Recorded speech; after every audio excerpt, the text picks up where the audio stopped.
PhD at some point. But the way he dives into the work, yeah, he really just wants to keep doing more and more. He's truly been a joy to work with. One of the students who I just keep putting things on, and then he never says no. He's always happy to do more, especially with all of the changes. I'm sure he wants a break from me after all these tweaks we've made to the presentation. But he truly is one of those students who wants to dive deep into the research and really learn and contribute.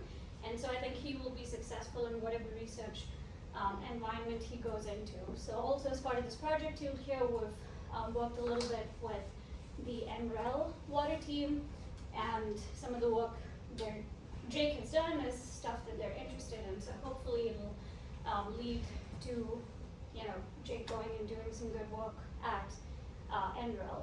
So I think he will come back for a PhD, but he said he wants a break from Georgia Tech. He wants to live more than 2 miles away from campus for a little bit before he comes back. He's been here for very long, so he deserves to get a different experience. But I'm really proud of the work he's done, and I hope you will see the contribution he's made to date. So with that, Jake, take it away. All right, thank you very much for that kind introduction, Dr. Bennett, and thank you all for being here. Today I'm going to be sharing my thesis research, which involves pairing renewable energy with desalination to produce fresh water with clean energy.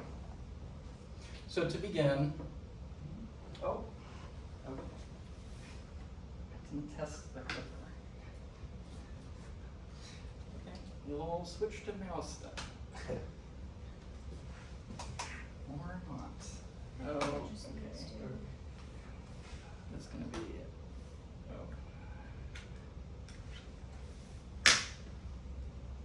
Plug this directly in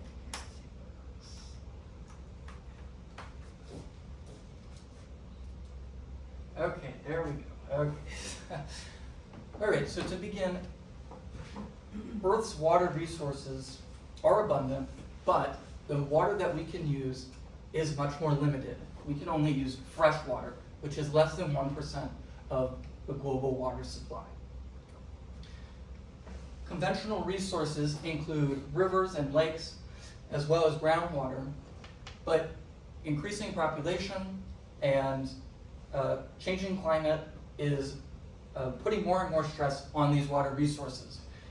By 2040, 40% of the global population will be experiencing water scarcity. In the United States, 32% of counties will be subject to high or extreme water risk by 2025. The largest users of fresh water are energy generation and agriculture. Energy generation uses that water to cool thermoelectric processes and typically can discharge that fresh water back to the source. So only 4% of that water is actually consumed. On the other hand, agriculture consumes 60% of the water withdrawn. So in the United States, irrigation accounts for 160 billion cubic meters of water consumption per year. This demand of water depletes groundwater resources, which is the main resource in inland locations where farmland is mostly located. Seawater desalination, which can produce fresh water, is not particularly feasible in inland locations because it's not nearby the coast. However, there is an abundance of of alternative water sources, namely brackish groundwater and produced water. Brackish groundwater is deeper than the traditional fresh water, and the produced water is a byproduct of oil and gas production. And we can see that there is key overlap of those resources with inland farm areas. Desalination can bolster our freshwater resources. It uses energy to extract fresh water from a saline source called feed. Globally, desalination produces 100 million cubic meters a day of fresh water, and this is expected to double by 2050. The byproduct of this process is called brine, and it has to be disposed of, which can be a challenge, especially for inland sites. The most prominent desalination technology is a membrane-based process called reverse osmosis, or RO. 70% of desalination capacity is RO because it is more energy efficient than the alternatives. However, desalination is inherently an energy-intensive process. So there is a global carbon footprint of 1 gigaton of CO2 emissions annually associated with this. So this has led to an interest in pairing renewables with desalination, and particularly at the distributed scale. So for irrigation, the distributed scale would be about 1,000 cubic meters a day, which is close to the average consumption of a farm. And there are several benefits of this approach. First, it can avoid the high capital costs of the traditional centralized systems. Second, it can pair with renewables, which have seen a drastic cost decrease in the past 15 years. Solar has dropped 6-fold, wind has dropped 2-fold, and is very competitive with, sometimes with grid energy, depending on the location, but definitely outperforms other distributed forms of energy like diesel generators. Also, this will decrease carbon emissions and allows water production in areas without grid access. However, there are challenges. Primarily, or the largest challenge is that conventional RO is a continuous process that operates 24/7 to maximize water production. However, renewable sources are intermittent, so they only produce energy some portion of the time. So there's a mismatch here. Energy storage can address this, like batteries, but are expensive and will increase the cost of the total system. For inland sites, the brine disposal costs are also very significant. In fact, they can make up half or more of the total cost of the system. So there is a need for new desalination processes that can leverage intermittent renewables, use them more effectively, and potentially produce less brine. Before I talk about any new technologies though, let me first establish the principle behind reverse osmosis. So here we have a simplified diagram where on the left we have osmosis, which is a spontaneous flow of water from a dilute to a concentrated site. So we have a membrane that only allows the passage of water, and to reach equilibrium, where the concentration is equal on both sides, the water flows from lower concentration to higher concentration. This is described by the osmotic pressure difference. That's the driving force. Reverse osmosis is induced by applying an external force to the concentrated side, forcing the flow of pure water the opposite direction from concentrated to dilute. So that's how fresh water is produced. Now, in practice, an RO system looks something more like this, where the applied pressure is from a pump, and we have 3 key flow rates. So we have the feed, which is the saline source that we're treating. We have the permeate, which is the fresh water that we're producing, and we have the brine, which is a salty, concentrated solution we have to dispose of. There are 3 key descriptors of the RO system. The first is the recovery ratio. That tells us how much fresh water we produce from our feed. The flow rate, or the ratio of the flow rates, will give us a percentage. And we want this percentage to be high so that we are producing the most water and the least amount of brine. Next is the specific energy consumption. So this tells us how much energy is required to produce a unit of water. So it's in units of kilowatt hours per cubic meter. We want this value to be as low as possible because that is more energy efficient. so we won't have to pay as much for energy. And then we also have the water flux, which I will be referring to as flux. That is the rate of permeate production divided by the area. So it's how much water you're getting per unit membrane area. This value we also want to be high so that we produce the most water from our membrane system, because that defines the cost of our RO system, so we want that to produce a lot of water. Also notable is that these descriptors are interconnected. If we want to operate at a higher recovery ratio or a higher flux, that comes at the cost of higher energy. The most widely implemented form of reverse osmosis is called single stage, where we have the high pressure pump. We have the high pressure pump. We have the high pressure pump flowing the feed through several membranes in series, and we have the brine at the exit, and we have fresh water leaving along the membrane length.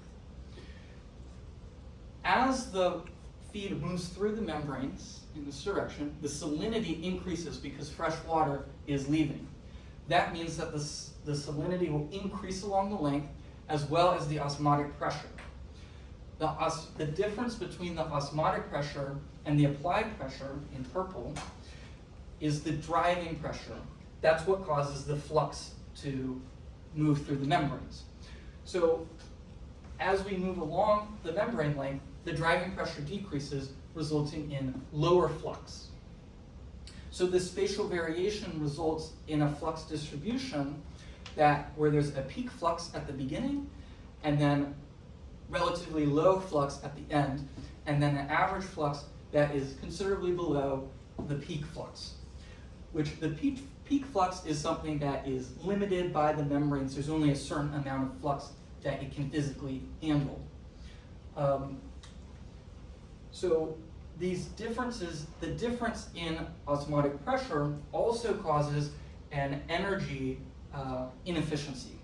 So we can see in this diagram here that the single stage pressure is just constant across the length of the membrane, which is the x-axis here.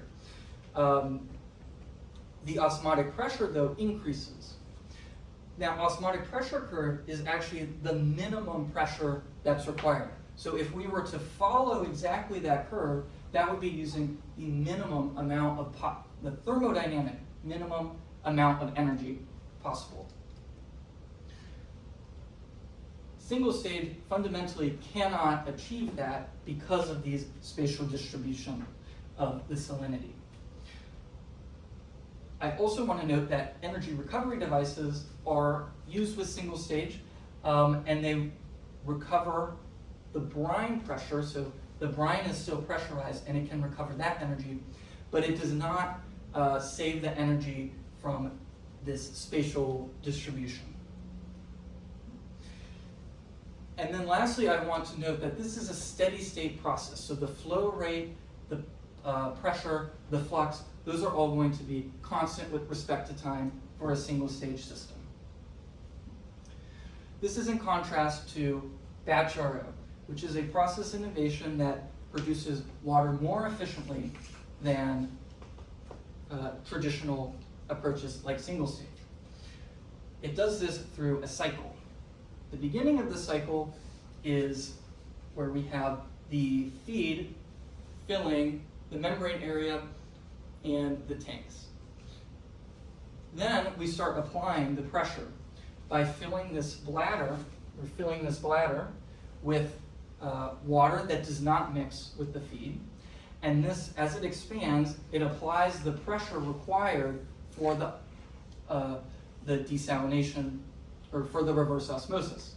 So this feed pressure, and therefore the pump power, the high pressure pump power, is going to be a function of time. It will increase as the salinity of the feed increases.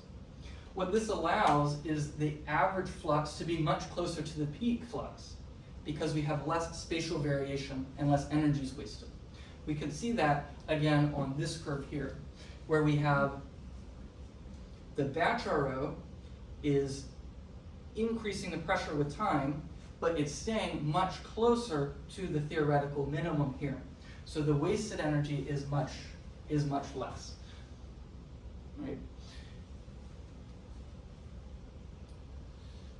After the cycle is done, the remaining fluid that was once the feed is now brine, and it's ejected at the end of the cycle. So we can see that batch RO with the more even distribution is more energy efficient.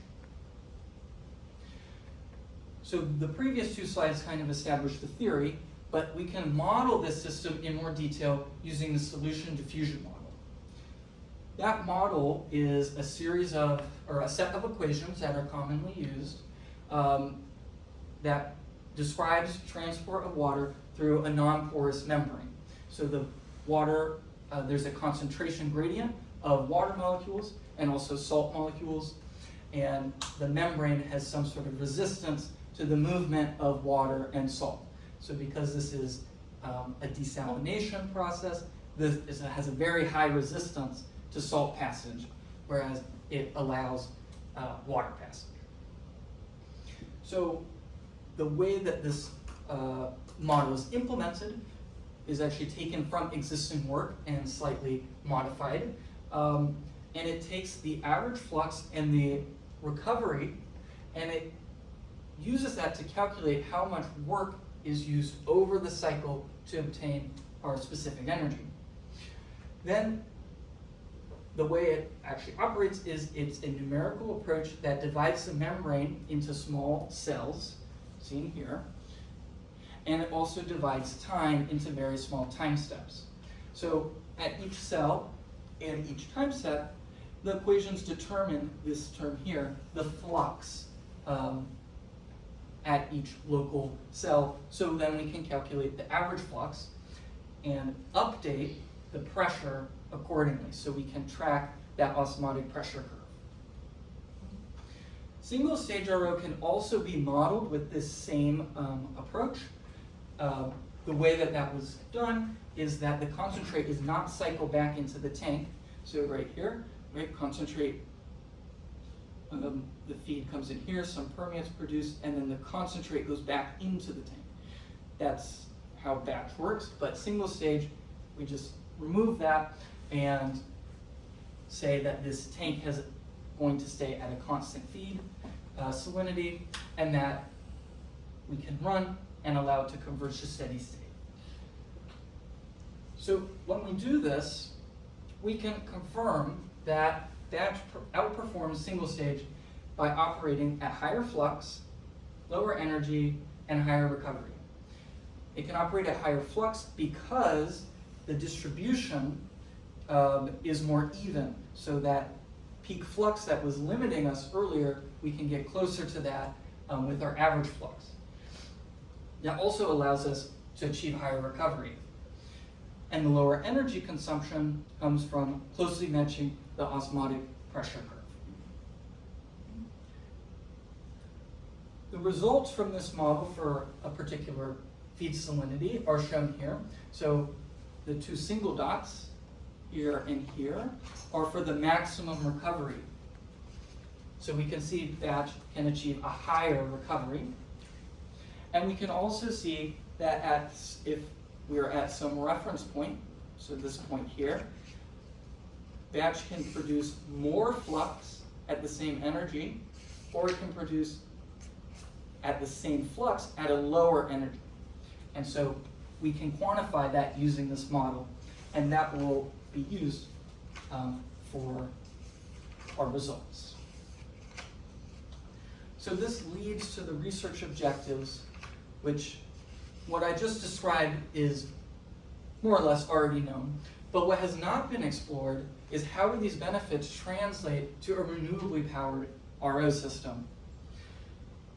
This creates 4 research objectives that I will be discussing.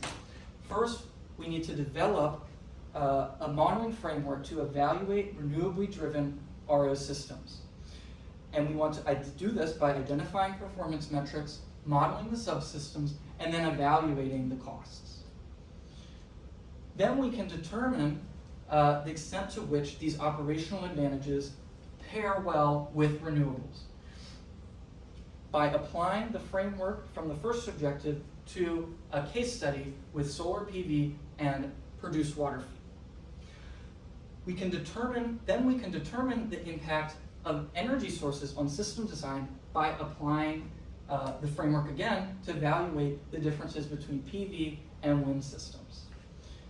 And then finally, we'll look at the difference between different feed salinities. So produced water has a much higher feed salinity than brackish groundwater. So we will be able to compare those two. So when I'm referring to a renewable desalination system, what are the components of that? Well, we have a renewable energy source, which is going to be wind or PV, solar PV, which produces electricity to drive the RO desalination. We also have storage components, so we have batteries and water tank. These will help match the energy availability to the water demand. And then finally, we have brine disposal, where we are injecting the waste product deep underground via deep well injection, which is the most, typically the most cost-effective brine disposal method for inland desalination. So this is a design problem where we want to size these subsystems to most effectively meet 100 cubic meters of water production a day. Something I want to note is that a real RO plant will have some other subsystems involved, including intake, pre-treatment, post-treatment, but those are not included in our system boundary because they don't differ significantly between batch RO and single stage RO, which is the point of the comparison.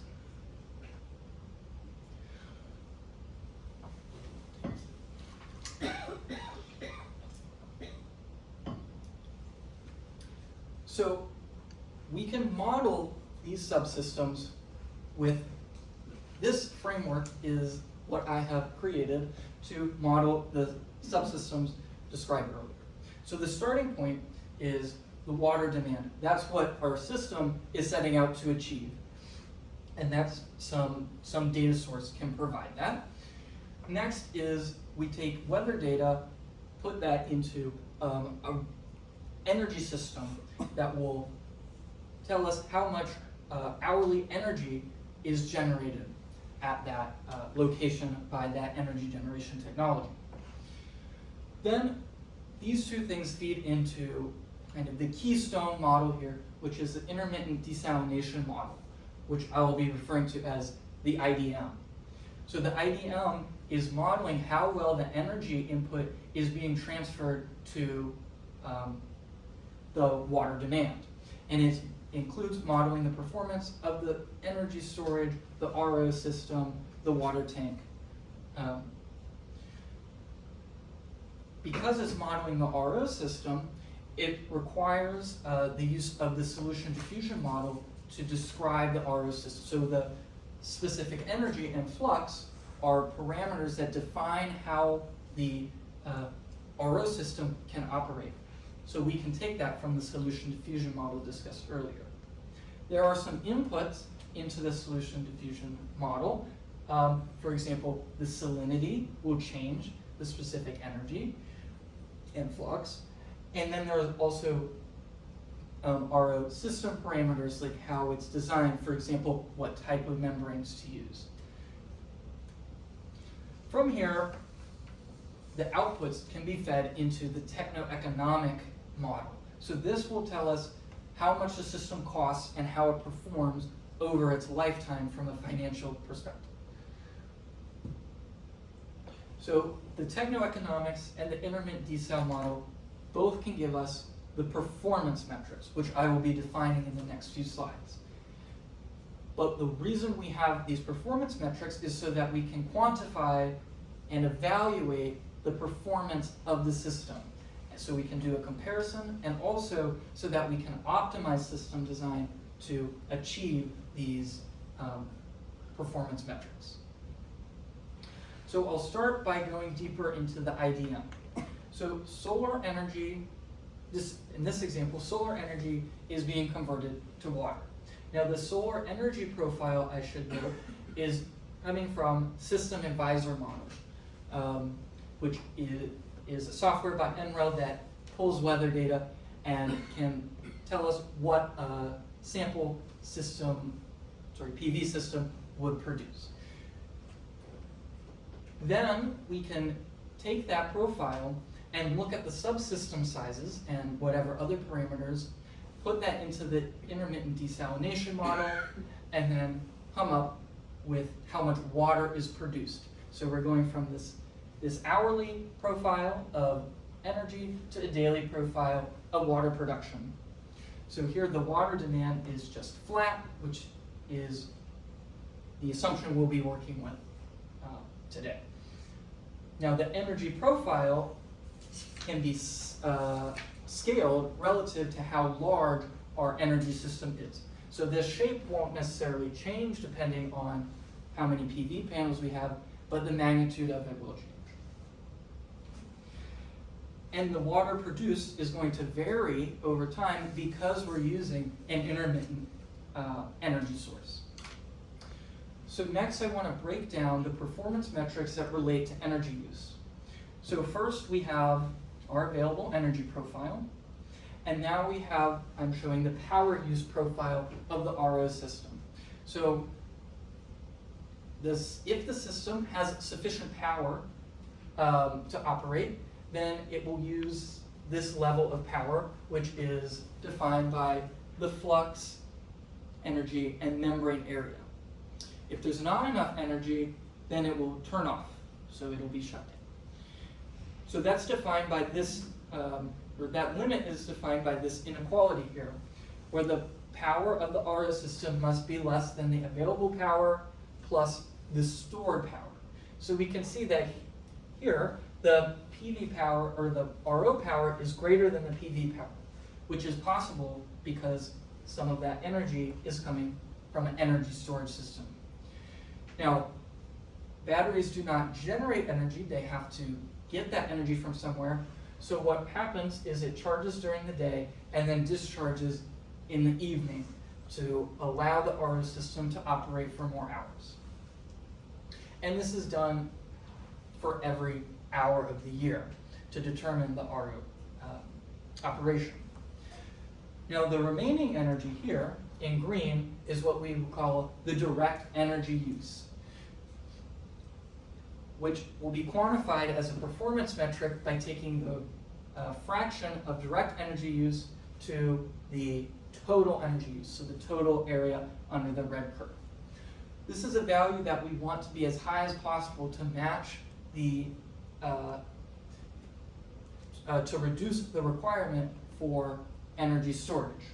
If we use more direct energy, we don't have to store as much energy, and we have better matching between the intermittent energy source and the ROs. There's also energy that is curtailed or wasted in the case of an off-grid system, where this is in excess of what the battery can store and what the RO system can use. So that can also be quantified as curtailed energy. So we have that amount of energy divided by the total energy produced. And we want this value to be as low as possible so that we are not wasting any energy that's produced. Next, we need to recognize that the water volume that's produced, so that's V, volume, is that total energy that the RO system uses divided by the specific energy that it operates at. This allows definition of the utilization. So the utilization is how much water is produced divided by how much water would be produced by a continually operating system. So in this example, this area here would correspond to an intermittent RO system, and the black line is a continuous. So our utilization would clearly be less than 1 here, or less than 100%. Traditionally, RO plants that are grid-tied operate very close to 100% utilization. However, as we'll see through the results, is not necessary. There are both low and high utilization renewable desal systems that perform well. So the next performance metric relates to the water usage. So we have our constant water demand and then our variable water production. The area under this curve represents how much water is delivered to the demand. If we have sufficient water production on a given day, then the delivered water is equal to the demanded water. If it's a failed day or not enough water is produced, then that amount of water delivered is just equal to however much was produced. So ideally, we always have produced water being greater than the demanded water. So we can translate this into a performance metric called the MET percent. So that's the total delivered water over how much is demanded. This value, of course, we also want to be high to meet as much demand as possible, but it can be very costly to meet the last couple percent of demand. So oftentimes we can allow a little bit of flexibility and maybe only meet 95% of the demand. But this metric quantifies that. So the next metric relates to the cost, which is calculated through the techno-economic model. This formula shows the levelized cost of water, which is here calculated by the capital cost plus the net present operational cost divided by the net present value of the total water produced. So this will give us a number in dollars per cubic meter of how expensive it is to produce this water. So some of the key financial assumptions is that the system lifetime is 20 years. Some of the other components have shorter lifetimes. There's an interest rate of 7%. No system degradation was considered over the lifetime, so we just modeled 1 year and then projected that cost out over the 20 years. The reference system costs shown in this table were used to calculate the cost of solar, wind, and batteries, and these values come from SAM, from System Advisor Model, or the Annual Technology Baseline, a report put out by NREL. While those subsystems just have a cost per capacity, the cost model of the RO system is much more in-depth. It's a component level model, and this results in the cost per capacity, which is dollars per meter squared, is a function of the scale. So if you have a larger system, it's actually going to cost less per meter squared. And so the ranges for single stage and batch are shown here. Note that batch has a higher cost per meter squared because it has more complexity, more components. So those operational benefits that we saw earlier are not necessarily free. There's some sort of premium that we have to pay for our batch system. Jay, can I clarify? Yep. Is an area based, so that's the area of the membrane? Yes. Okay. Yes. Membrane area. Yeah, thank you. So now that we have defined a cost parameter or a cost evaluator, we can optimize our design for lowest cost. So this is the optimization approach applied here. Our objective is to have a system that has the lowest levelized cost of water. Our constraint is to meet a certain amount of demand. In this case, we define that as 94% of the demand. And then what are the things we can change in our system to achieve that? Well, those are our variables, and that's going to be the 4 subsystems, as well as the recovery rate. So the first thing to do is define the objective function. So the objective function contains the levelized cost of water, as well as the MET percent. and there's an importance weighting on these two factors. So the way this was formulated is that the net percent is being subtracted by the target value. So if that is different than, if the net percent is different than 94%, that's going to introduce a penalty to f of x, which is what we're trying to minimize through this process. And the weights were selected so that W2, the one on the percent net, is much greater than the weight on the cost term, so that we're meeting exactly that amount of demand. Okay. So once we have our objective function that we're trying to optimize, we can test a lot of points to find the best solution. So when we evaluate this function, we're actually calling the intermittent desalination model as well as the techno-economic model. The process that this follows is the particle swarm algorithm. To simplify, it selects a bunch of designs, evaluates the function, and then moves them according somewhat randomly and checks to see if that changed the design. And then after checking many, many points, it will converge to, the objective won't improve anymore, and that's when we say we've converged to the optimal solution.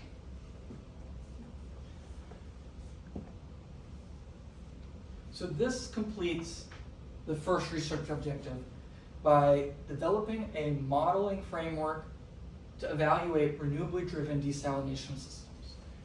So to recap, we define performance metrics, so levelized cost of water, as well as the percent of demand met, the percent of energy curtailed. Then we developed subsystem models, and we created a techno-economic model to give us the costs. So we know the performance as well as the cost of the system. Then we were able to use one of those metrics, the levelized cost of water, to define what our best system is and optimize design for that. So next what we will do is apply this framework to compare batch and single stage RO. This will be done through a case study at Lockhart, Texas. So this location was selected because it has suitable solar and wind resources. It has nearby produced water wells that can serve as a feed. And we're assuming that it has 1,022 cubic meters a day demand, which corresponds to about an average farm. It is notable that the feed salinity is 33.3 parts per thousand, which is close to seawater salinity, even though the site is inland. So what we will investigate now is 3 different operation modes for the batch RO system and see how they compare to single stage. So first we'll look at higher flux, then lower energy, then higher recovery. Higher flux has not seen much attention in literature, so I want to first justify why we're looking at that first. So a higher flux operation enables a trade-off with the battery system. So if we have some hypothetical continuous RO, so this would be a utilization of 1, it could be single stage or batch. If it operates continuously, then we have to have a battery that can power the system through, the evening. And this green area is, as a reminder, the direct energy use. This would result in a constant water production. So if our desired water production is 1,000 cubic meters, it's produced evenly over the hours. In contrast, if we keep everything, all else equal, but we increase the flux, we actually will see an increase in the power and the direct energy use, meaning that we do not need as much battery storage. We can see this also reflected in the water production, where higher flux means we don't need to operate as many hours of the day to produce the same amount of water. So both the amount of water produced is proportional to flux, as well as the power of the RO system. So essentially it's capturing and using more energy during the day and better matching the intermittency of the renewable resource. And it can use more direct energy. So now we can apply the optimization and see if we see this result. So using the solution diffusion model, we can quantify how much of a higher flux can be produced. So it can reach 49% higher flux. The optimal system designs are listed here in this table, and on the right we have the levelized cost of water breakdown by subsystem. So the two notable things here are that we definitely see a lower optimal battery size for batch. In fact, it's 17 times smaller than what the single stage optimal solution was. However, we also see an increase in the membrane area for the batch system. So if we look to the cost profile, batch has greatly diminished the battery, but has invested more in the membrane. This results in an 8% lower cost of water overall. So batch reduces the levelized cost of water through minimizing the battery, and this result also implies that the membrane area is more effective with higher flux. It captures more energy during the day, and so a higher membrane system is actually more cost optimal. We can also look to the energy use metrics defined earlier. So here we have the direct energy use, which is significantly increased. It's increased from 50% to 94%. Almost all the energy is from direct use. We can see a corresponding decrease in the utilization from 70 to about 33%, which, if we think about it in terms of hours of the day, 33% of the day is 8 hours, which is approximately how much solar resource you get. So there's that indicates good matching. And we also can see that 4% less energy is wasted or curtailed. So not only is it able to better match the intermittency, it's also able to reduce the cost by doing this. So this ties back to the question about utilization earlier, where we can see that actually a lower utilization is better for batch RO compared to a high utilization. So next we can look at the different mode where we use this lower cost of energy mode. So 10% less specific energy is achievable by batch at the same recovery. So here we have the optimal results. So we can see that actually the battery system is about the same, but there's a reduction in the membrane area. There's a smaller decrease in the cost, only 2% lower, whereas we had 8% lower before. And we also see that the energy system decreases by about 10%, matching this lower energy usage. So this incentivizes smaller energy systems and membrane areas by having a smaller or a lower specific energy. If we look to the energy use metrics and compare, we can see that the direct energy use actually decreases, as well as the curtailed energy increases. So those are both going the opposite direction of what we would like to see. We also see the utilization go up, so that means that the batch RO system is operating more continuously than single stage. So single stage can reduce the optimal intermittency if that was desired by going to a higher recovery, but it's also less cost effective than the higher flux operation. Next, we can look at the higher recovery. So in the first two cases, the recovery was fixed, meaning that the brine disposal costs are also going to be fixed. Now we have systems at different recoveries, so the brine costs can be considered. From the solution diffusion model, we see that batch RO can reach up to a maximum of 7% higher recovery. Our optimal systems are shown here, where most of the subsystem sizes are actually pretty similar, but the key difference is the lower brine cost. Lower brine production that results in a 7% overall lower cost of water. So we can see from this that the brine disposal cost reduction justifies more investment in the other subsystems, which we can see from the chart. And we can see that batch RO is therefore better suited, or is well suited, for inland desalination because these brine costs are so dominant.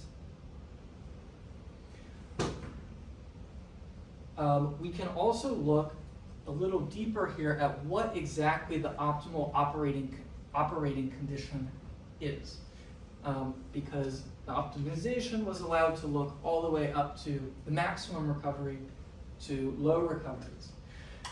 And actually the maximum recovery,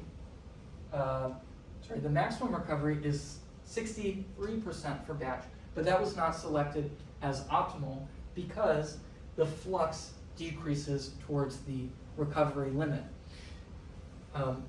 Earlier, we had a flux of 21 LMH, or liters, per meter squared per hour, and now it's dropped to 14 at this higher flux value.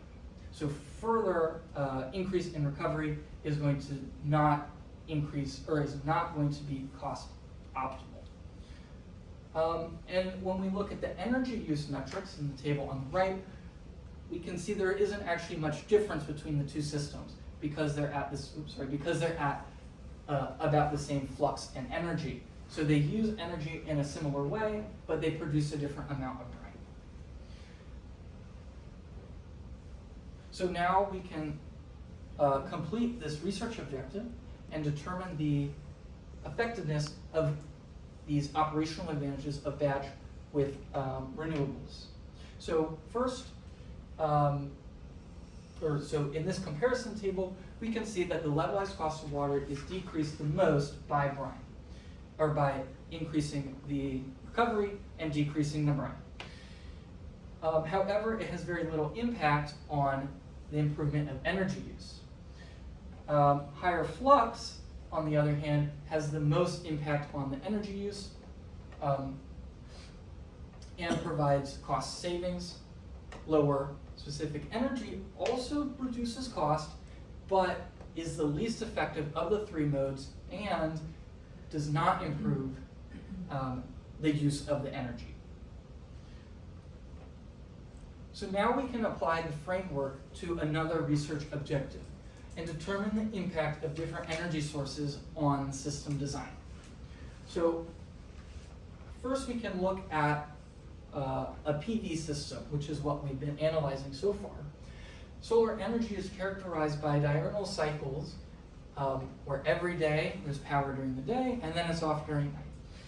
And there's also very few peak hours of production, maybe once a day. Wind energy has many peak hours, which we can see here, that's the peak region, but it also has longer downtime over here. So instead of cycling every day, there's some periods of a lot of production, some periods of little production. This is very key for understanding how the battery system will operate. So if we have a battery system for solar energy, if we're trying to power our RO system, then we need to transfer the energy from the day to the night, like this. And so we can cycle the battery every day, which is increasing the usefulness of the battery. If we were to try to use a battery, in this case, we would be transporting a huge amount of energy over many hours, which is not cost effective. The capacity of the battery required would have to be much, much greater. So from this, we kind of expect a lower battery. Also, we do have a water tank in our system design that may be more well suited to fluctuations of this time scale. So if we look to the optimization results, using the higher flux, same amount of flux difference between the two technologies, but now we have a different energy source, and we can see the optimal design changes. So the battery system is still reduced compared to single stage. It's about 3 times smaller. But we also see other subsystems being decreased, like the RO's area and the wind system itself. So this results in 11% lower cost of water. So the cost reductions are distributed across the subsystems rather than just a smaller battery and a higher membrane area, which was the trade-off seen for the solar case. Also, I should note that we're just going to look at the higher flux case here because that's the one that's most interesting in terms of energy usage, which is the difference between the solar and wind. So we can look at this storage size comparison for the batteries and the storage tank. So from this diagram, we can see that wind RO is going to have a smaller battery size regardless of single stage or batch. However, the change is much, much more significant for a PV system. In terms of the water storage, wind favors a larger water storage tank, which is kind of what we expected from the profiles. We also can see that batch has an effect on the optimal battery size for PV, well, a very significant effect, whereas it's a much reduced effect for wind. And this occurs because the starting point of the single stage optimal design is already at a small battery size, so there's not as much room to decrease. On the water tank side, there's not much, there's no change between the two technologies for the tank, although batch does prefer a slightly bigger tank in the PV case. So this allows us to actually complete research objective 3. Is move faster once you already have your framework. You can just start applying it. So we were able to determine the impact of different energy sources on the system design. So we saw that we applied the IDM and optimization framework, and we demonstrated wind favors about 2 times as larger water storage and like a 10x reduction in batteries compared to PV. We determined that high flux with wind has a lower cost of water. So it was a 9 cents per cubic meter difference as opposed to 7 cents with the PV system. And we also found that batch improved the direct energy only 7%. I didn't show that, but I'm telling you now. Whereas for PV, it was 40%, so there's a less dramatic reduction. The last research objective is to requires considering another case study where we look at a different feed salinity.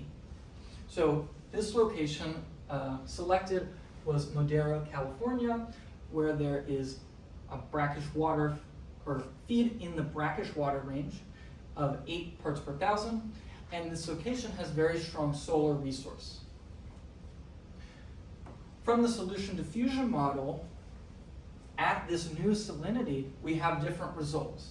So at the same recovery, batch maintains its advantage of higher flux, at 21% higher flux, but it comes at a penalty of higher energy. So if we operate the system at equal fluxes, it's actually a 12% higher energy cost, as opposed to with the higher feed salinity, it was a lower energy cost. And this actually makes sense thermodynamically, as the osmotic pressure increases with salinity, so at lower salinities there's less room for the batch RO system to improve the energetics. Also, we are able to determine the maximum recovery of the two systems, and that was found to be a 9% higher for batch, as stated here. So we're just going to look at the higher recovery case based on these solution diffusion model results.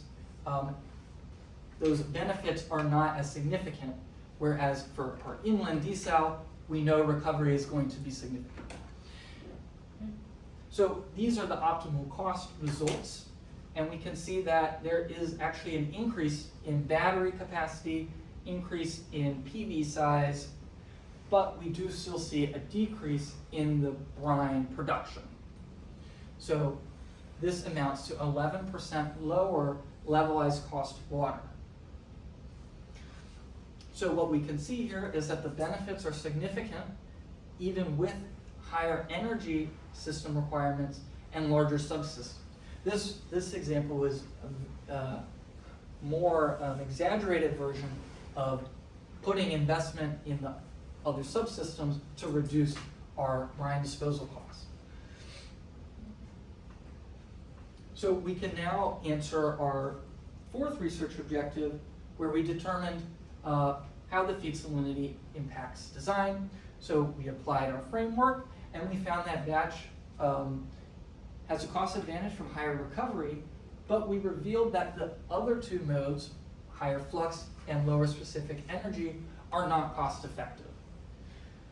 And we showed that curtailed energy is higher for brackish water than produced water. This is because the lower energy use this is because the brackish water case uses less energy, and so it's more cost effective to have extra energy. All right, so this takes me to the final summary. So a holistic framework has been developed to evaluate renewably powered RO desal systems and optimize the subsystems for the lowest cost while meeting the required water demand. The target end use here is distributed desalination for inland saline sources to be used for agriculture. The framework has been applied to 3 different questions, and we were able to evaluate batch RO against single stage RO for produced water desalination. We were able to assess the difference in the optimal designs for wind versus PV, and we were able to analyze how brackish water feed interacts differently than a produced water feed with our system design and cost. So finally, I'll talk about some future work. So the first thing is that since this is a framework, there can be other scenarios considered. The ones that are particularly interesting are some sort of grid-connected system or a multi-stage RO system. So we could compare multi-stage to batch, for example. Next, some experimental validation of the assumptions in the RO model are needed, especially the impact of this intermittent operation on membranes and permeate quality. Membrane manufacturers test, for continuous operation, so it's still a little unclear what that long-term impact is.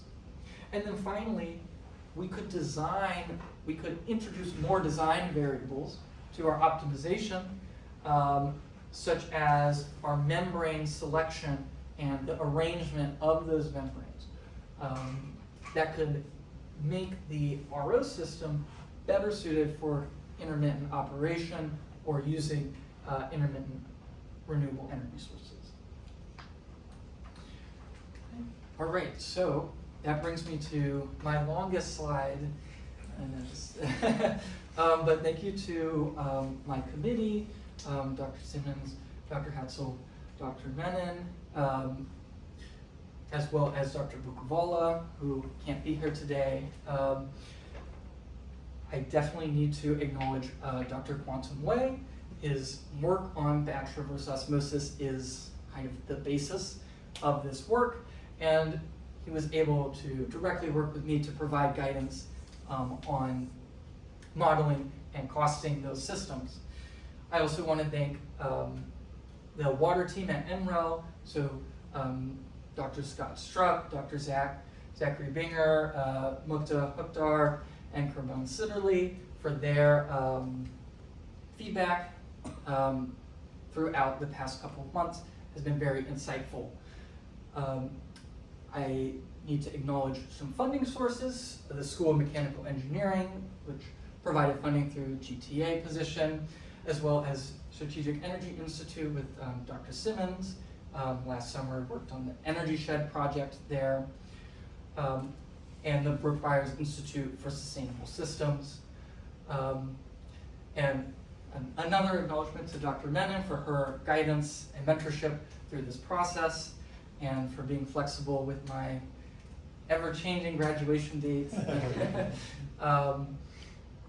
And thank you all for listening today, and for friends and family who their encouragement and support has made this possible. So thank you all, and I will open it up to questions.